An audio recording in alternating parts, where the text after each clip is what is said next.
4. 4. Chris, the topic we will be discussing today is, how do you steal from movies and books? Books is easy. You just tear the pages out. And movies that you just go to, not Napster, I guess. How do you pirate movies these days? I don't know. I cannot answer that on air. Okay, very well. All right, we'll put it in the show notes. Yeah. Hello and welcome to Roll for Topic, a roundtable discussion about topics related to running role-playing games. I'm Chris Salzman. And I'm Andy Rao.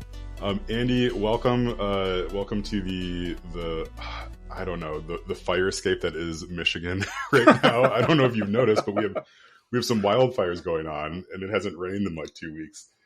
So I have a pretty bad cough, which I think is brought on by the fact that the air quality index is like super poor, very, very poor. Something okay, like that. Yeah. Yeah, so if you hear me sort of disappear for a moment, I'm probably muted, coughing, hacking up a lung, anything like that. But if you actually collapse and go unresponsive for more than a few minutes, I'll probably pause the podcast and call the police. I mean, probably you can just vamp for a while too. I'll be back. Yeah, I got this. No worries. Yeah, yeah. So you said right before we hit record, you said that you had something you wanted to bring up, and I was like, well, let's just do it. Let's do it live. Yeah. Okay. So we haven't really done jamming tips kind of in a while on this show. So I have a tip to share that I've learned. Oh, it's part of a bigger topic. I would love to hear how you address, and listeners, if you want to write in and let us know what you do about this, that'd be fantastic. So I'm 6-ish months into a weekly Cthulhu campaign, and it is a complicated one with lots of NPCs. It's an ongoing campaign, so there's note taking and there's remembering who you talk to and who is that person in the Houston, police department that a lot of details like that to track. Yeah. And I knew going into this that was going to be a new challenge for me. So I spent a lot of time looking into these sort of very impressive solutions like online. I think World Anvil is one of these services. It's like put all of your campaign notes and your maps and your info into this and track it. There's a lot of different options that people use. But I never really landed on one of those kind of commercial solutions. So I'm curious how you have or how you would track and keep notes, keep organized between campaign sessions. Let me tell you where I've kind of landed, because that's where my GM tip comes in. So I started out for the first couple months, I just had a physical notebook, and at the end of each session, I wrote down the noteworthy stuff that happened, where the key NPCs were at the end of the session, that sort of thing. I ended up gravitating to Microsoft OneNote. Oh, because it's free and it's pretty simple to use. There's I'm sure much better, fancier solutions, and even ones that are tailored for tracking role-playing campaigns. But so I use OneNote, and in the process of that, I picked up a tip I want to recommend to you. I have discovered that the best way for me to record what happens during a game session is soon after the game session is done, I open up an app that does text or speech to text transliteration or whatever the term is. I used OneNote for this, but I bet a million apps do it. I'm sure Word has it built in. And I just take like a minute and a half and I describe what happened in these game session. It turns it into text that I can later go. I'm a text person. So it turns it into text. I can later go back and see a text file that says they killed such and such an NPC and this one got away and this is the clue they got. And I found that works much better than me trying to remember to write all this stuff down on my own. So about like 90 seconds to summarize it the way I would recap a session at the beginning of the game. So I don't know. There's a little tip if you haven't tried it and you struggle with like remembering what happened last time.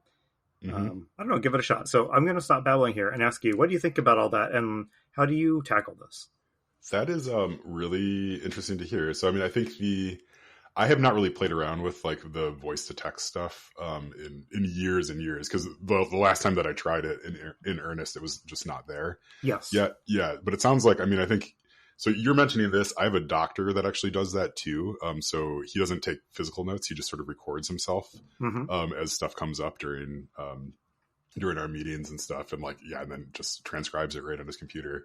But that's a fascinating way to do it. Like, do you find that if you were to sit down and just write all that out, do you think you just wouldn't do it, or like I wouldn't do it? And that's what I discovered about myself for the first couple of months when I was trying to write these out. I wouldn't do it. It's boring. I forget stuff. It takes time. I have to motivate myself to do it because I don't know. Yeah, it's more than 90 seconds worth of work. Yeah. I mean, I'm a lazy GM. I mean, I'll put that out front. That's okay. Yeah, and it's not perfect, but if the last time you messed with voice to text stuff was 5 years ago, I suspect it's quite a bit better now. Yeah, when you remember it. Should give it a shot. I mean, did you would you ever record that and just play that audio back for your players? Right? Like here's the recap. I recorded this recap right at the end of our last session. Let's just listen to it together and see if that matches.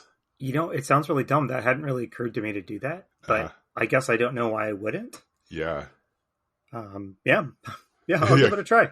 Yeah, because I think what I found playing games and running games and stuff is that it's sort of it matters what happened during the last session, but what matters almost more is that last time on, right? That sort of recap thing that you do around the table where you all sort of piece together a little bit of oh, this is what happened. This would happen. The GM throws in sort of the stuff that you should probably remember because it's going to come up right in this one. Yeah.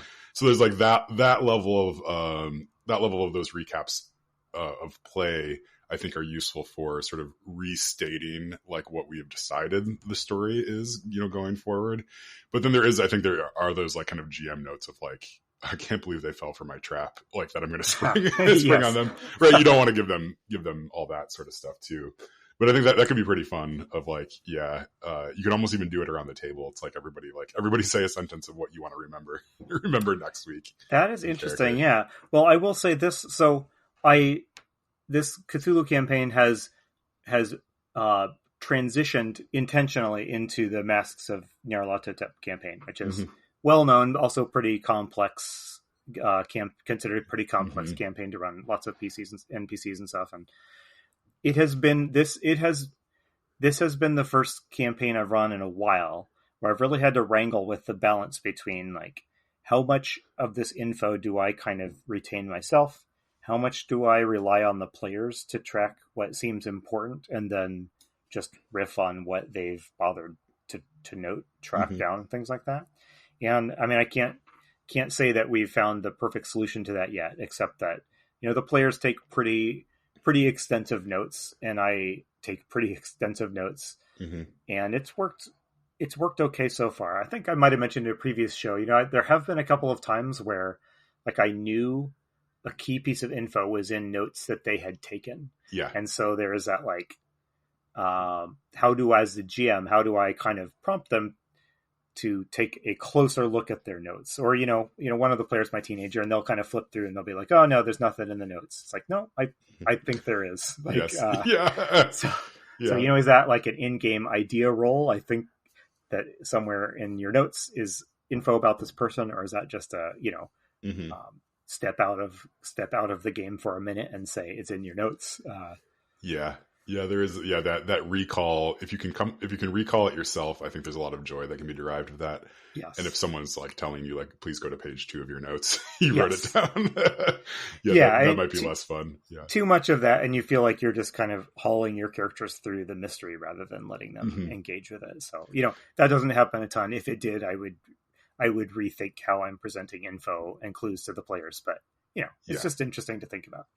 Yeah, I think the way that I've approached this is I usually, if I'm being as organized as possible, I will have a note card for each of the major NPCs where I can kind of write down sort of the state of play of what's going on with them, or any kind of major stuff that happened, hit points, those sorts of things. So you have a stack of these note cards and you can just kind of deal them out to yourself as you need to.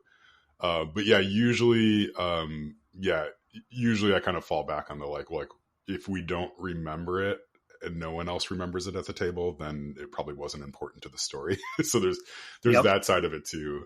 But I mean, I think with running mass, which is such a complicated campaign, and there is a lot of value to be derived and enjoyment of like remembering stuff that's happening over this long period of time. I think that style of note taking wouldn't work at all. I'm sure I have it right. So I played in a mass game and an Eternal Lies campaign, and I still have my notebooks from those somewhere, right? Like awesome. I kept them. Like one of them, the Eternal Lies game, actually made like a custom journal.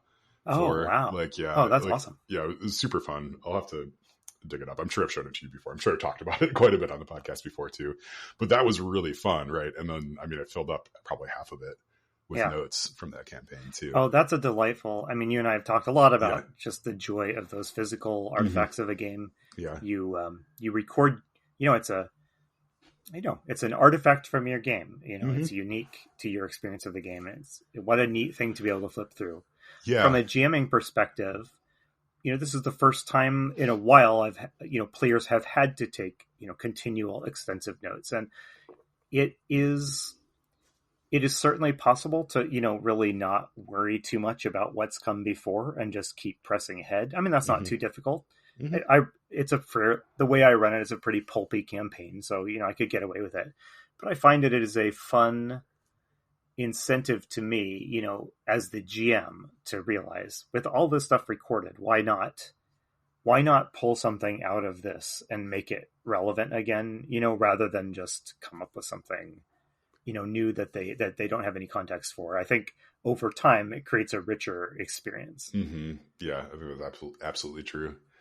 Yeah, it does. I think a lot of the note taking stuff, to me, since you're not getting paid to do it, it comes down to sort of like, what's going to be the most enjoyable way to sort of like do this thing for you. So if you are a GM who absolutely hates taking notes, like just don't run long campaigns, right? Like it's okay. Like you can just do shorter stuff. If you really get a lot of joy out of organizing all that stuff, and you love using Obsidian or OneNote or whatever to create these awesome mind maps, everything, like do that too. Like find whatever sort of like makes you happy in that space. And I think like that's totally okay. Like you'll find the players that also connect with that too. Like I'm sure there are a lot of people out there who are listening to this that like, if my GM didn't take notes on the level that I wanted to, I wouldn't want to play with them. That's fine.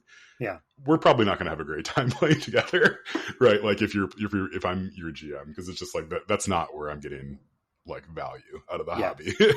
Oh, absolutely. Where I'm at right now is that for many years I have really run nothing longer than like a short campaign. So maybe 6 sessions of something.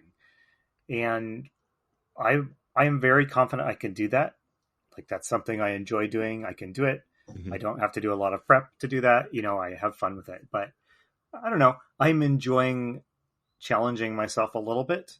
I know I'm never going to be that hyper organized GM that's got, like you say, all these tons of stuff set up in Obsidian or World Anvil and all hyperlinked to each other, and never going to be that person. But there is fun, and it's a different experience of this hobby, and I'm trying to at least get a taste of it. To invest in it takes work to do it, but like I'm trying to invest just enough to get a feel for that, what that more organized GM's experience is like. And it's definitely rewarding, and it definitely has drawbacks that remind me why I don't often do this. So.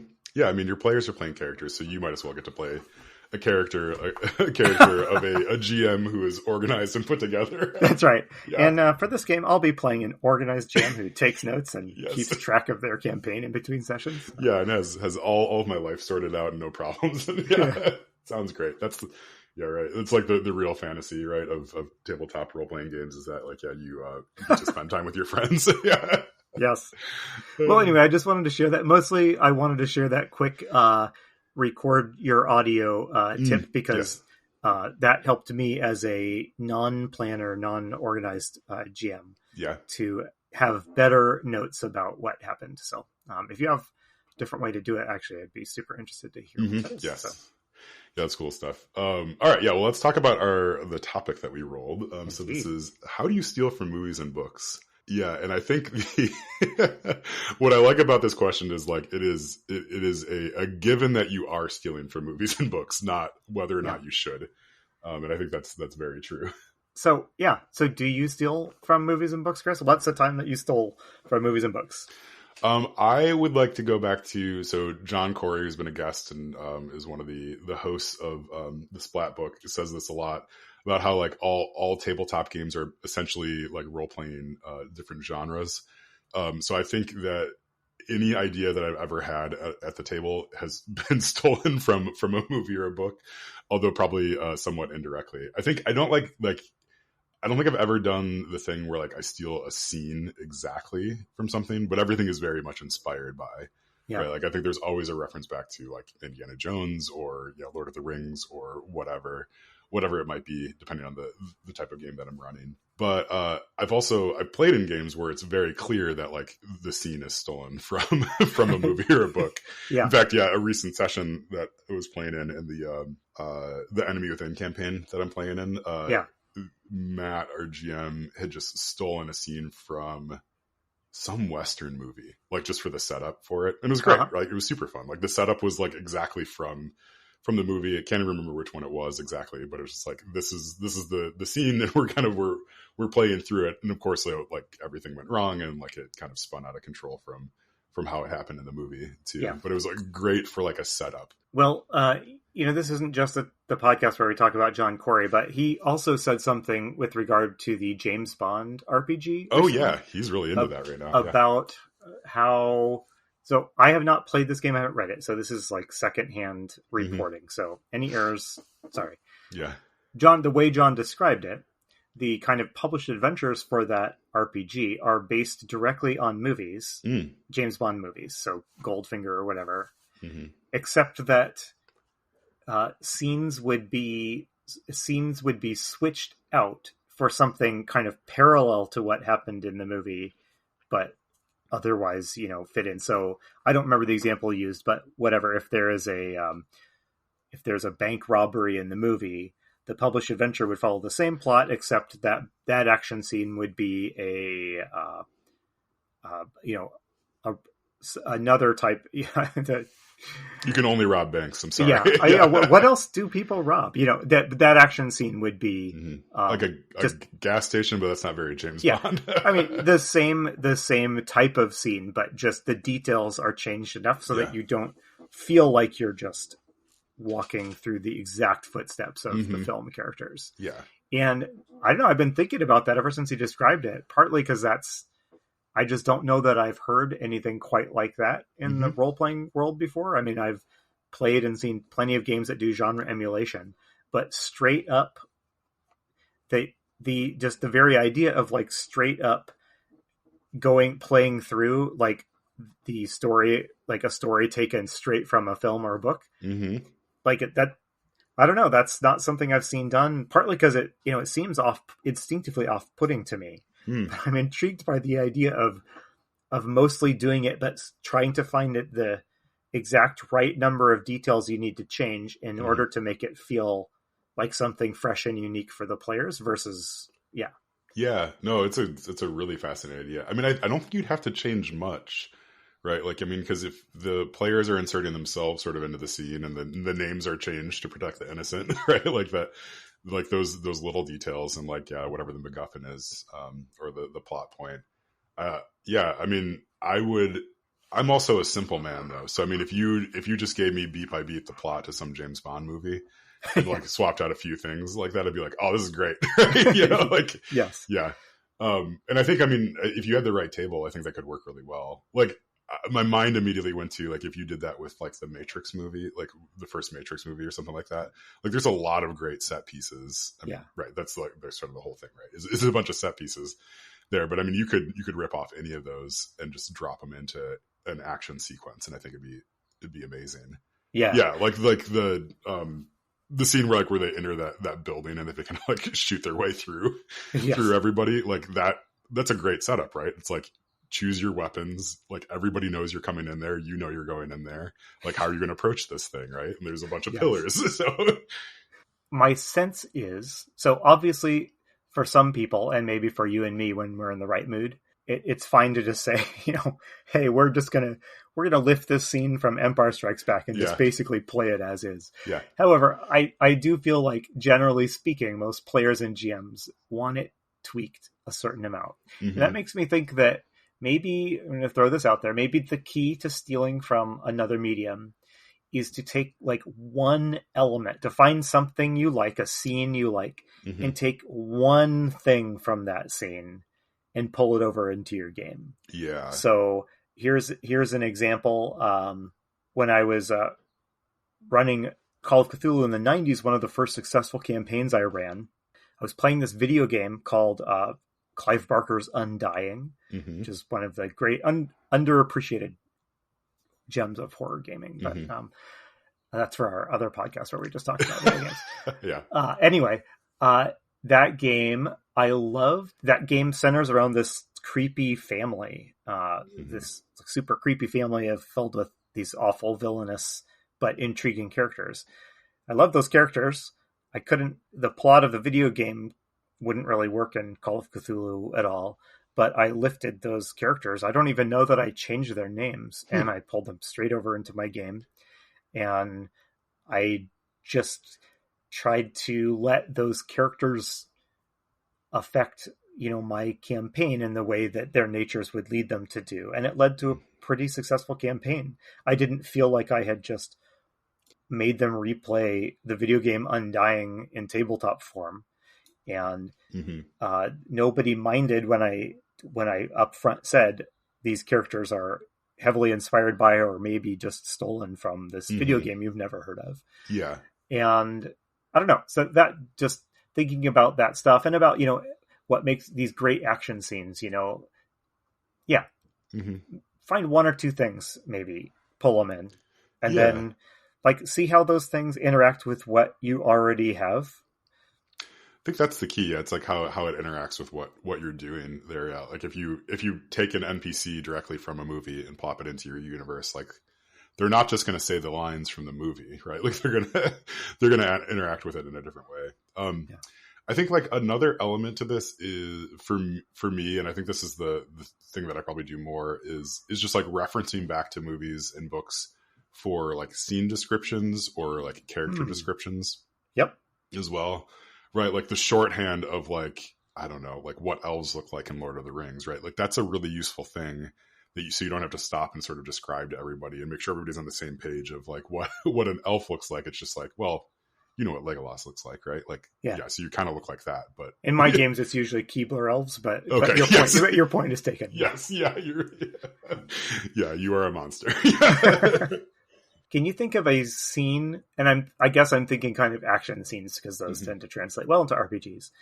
Any like great scenes from movies besides that Matrix one you mentioned that you've ever just hauled over into a game? I'm trying to think if there is anything. I can't, although I feel like a lot of like action scenes, I get really into the initial setup of them. Right. And I try to make those as dramatic as possible. And I think I'm always sort of in the back of my mind thinking about Westerns. Like, Westerns, like the long stare, like someone's positioned up on the top of a cliff with the sun behind them. Yeah. Right. Like those sorts of setups are like really fun to me to think about. And then once the action starts going, then I kind of like lose the plot a little bit, but yeah, for sure. Yeah. Yeah, so I can't think of anything offhand. I guess, what about you? Do you have anything that you've drawn from? I feel more than stealing action scenes directly. I have learned a lot, and we have talked a lot about it on this podcast. I've learned a lot from like how video games stage fights. I've learned a lot about what makes a good or bad kind of quote boss fight by playing good and bad ones in video games. And I have absolutely taken, like the whole idea of, stages of a boss fight and punctuating the boss fight with like encounters with smaller groups of minions and things like that. That's a video game thing that would not have occurred to me naturally to do an RPG that I do routinely when I'm running that type of game. So I feel like I've learned from the way that other mediums do stuff more than I have just copied what they do. Yeah. Did you like, so we talked a lot about movies and games and stuff. Are there anything from like, anything from books that you've really tried to pull over? I feel like that's a little bit harder. I think other than descriptions of places, or descriptions of like people and stuff to kind of evoke those senses. Yeah, I don't know. Like maybe I don't read the right kinds of books. I mean, I've even read like the D&D like tie-in, like the Dragonlance books and stuff. But, like it never occurred to me to pull anything out from those. That's so hard because when I think about, I mean, obviously there's every type of book out there that you could be reading. But when I think about the things I remember that stick with me when I read a book, it's almost always character interactions and confrontations, like just characters interacting with each other. And those are much harder. I'm sure I'm thinking about the last couple of books I've read. And I guess some of them had some neat action scenes, but those weren't the good parts of the book. The good parts of the book were the character stuff. Yeah. And that I wouldn't know, that I would love. I love it when there's good character stuff in an RPG. I don't know how to bring something over to make that happen without my players already being like prepped and primed to do it.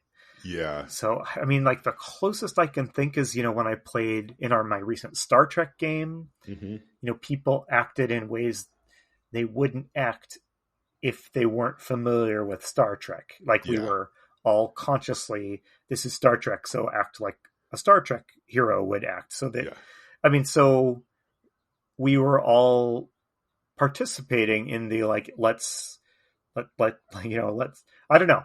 Am I making sense here? That's not, I don't really think of that as like stealing, that feels to me like kind of you're emulating the genre. All that to say, I don't know. It's hard for me to think of like a scene in a book that I've hauled over into my game. With books, as with movies, it's more just like that character is a great villain, so the next villain I have is gonna kind of have those characteristics. Sort of stealing. Yeah. Just as, like I think with the Star Trek example, like that's a good one because as soon as you said that, like I immediately could sense myself sort of like sitting more upright too. And like, just, thinking like a very rational, far future, individual, right? Like, I think there is that you like, you say like a Star Trek character and you sort of like understand that unless you are only a fan of like whatever the recent Star Trek movies are. But like, but I mean, like, even, like even Kirk, right? Like still has sort of that, like, I'm, hot-headed, whatever, like super intelligent, whatever. It's still sort of rational. I'm like, like that sort of thing. Like, and you wouldn't want a team full of Kirks walking around anyway. But it's like, I sort of like know how to play that. And I think that is something that you wouldn't intuitively pick that up unless someone had sat you down and made you watch a bunch of Star Trek. Right. Yeah. It does feel specifically Star Trek. I don't think there's a way you could get that feel without saying, it's like Star Trek, we're doing Star Trek. It does. I also had the thought of like what would be like the worst or the hardest possible thing to try to translate into the game table. My mind went to like The Great Gatsby. Like how would you how would you steal a scene from The Great Gatsby and put it into your fantasy campaign that'd work well? I mean, like there's obviously like the party sequences, right? I think could actually work pretty well.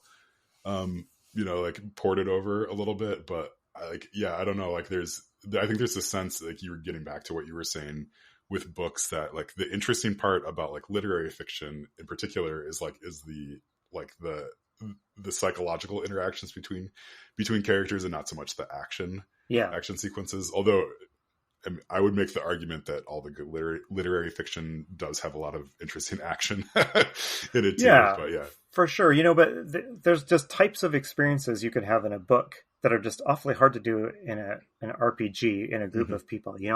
In a book, it's enthralling, when a character just comes to an understanding of something or makes a logical leap or figures something out or has an insight into his wife's character or something like that. And I mean, that can happen in an RPG, I guess, but it doesn't but in such a different way than you experience it in a book that it's really hard to imagine having that happen at the table, let alone pulling over, set piece elements from a book to engineer it happening. Yeah.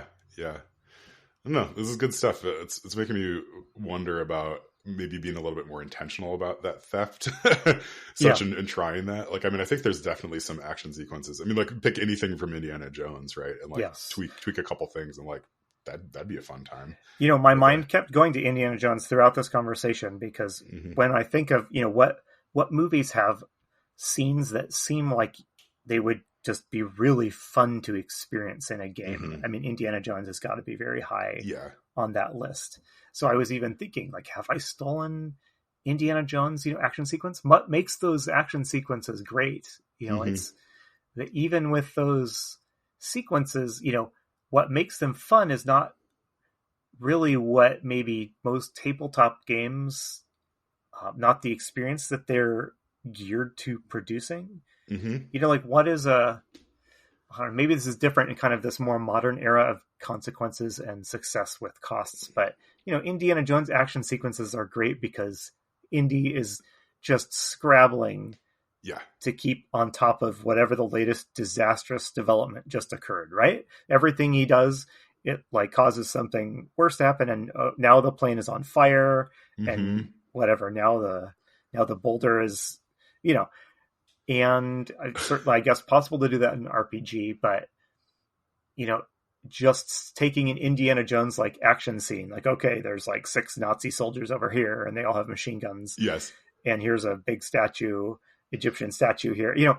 That alone does not really create a recipe for an Indiana Jones style action scene, right? Yeah. I mean, Indy basically is constantly, to say it in Blades of the Dark terms, he is constantly in a desperate position and only rolling mixed successes until every once in a while he rolls a success. Which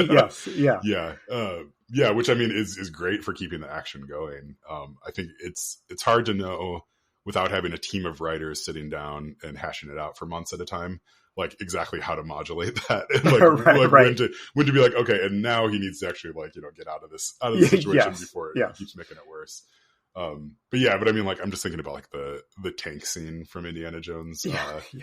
From, I think it's from Raiders, right? Like, Last Crusade is the one where he's like dangling on the side of the tank. Yes, is that's that Last Crusade? Okay, yeah. and I rewatched that scene like a few months ago, specifically because it's like that. What was a great scene was that whole scene with the tank. Yes, the whole scene. Does that scene end? Does that go from the tank scene right into the plane where he's fighting that guy, or is that a separate one? I think they are separate. Okay. The tank scene, I think, feeds into, like, then he goes into the kind of final dungeon. Okay. Yeah, though the plane one that I'm thinking about is he's just fighting this, like, big bruiser guy, like, as the plane's trying to take off. The ending to that's really great too. But but I mean, there's all these, like, amazing, like, things. I mean, I think if you just, like, lifted the scenario out of there, and like plopped into your game, it'd be pretty fantastic. For sure. All right, well, let's wrap up there. I think that was a pretty good conversation. I'm really gonna have to think about that and just try to piece some stuff together. I think we've talked about it before, like about the pacing of a session and a campaign.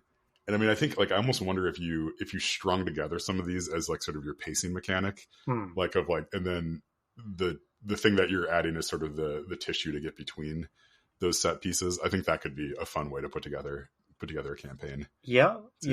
I think so too. Yeah. Okay. Anyway, well, this has been Roll for Topic. We are part of the Roll for It Media Podcasting Network. Our sister show, The Splat Book with John Corey and Kyle Latino, is great. You should go check them out at thesplatbook.com. Their recent episode, they kind of got into it a little bit about like the interface between games and capitalism, and like all this sort of stuff, which is really good. The sorts of things we don't necessarily talk about too much on this podcast, but I think they had a great discussion over there. So you should go listen to that. John is worried that they're going to get canceled because they came down a little bit harder on 5e than I think a lot of people might agree with. I know who won't be getting invited to the next D&D insider event. Yes, yeah, they've fully burned that bridge. Yeah, I mean, I've got my tickets already. Yes, but, yeah. So definitely go listen to them. Yeah, we love them. It's really great. But I think that does it for us. This has been Roll for Topic.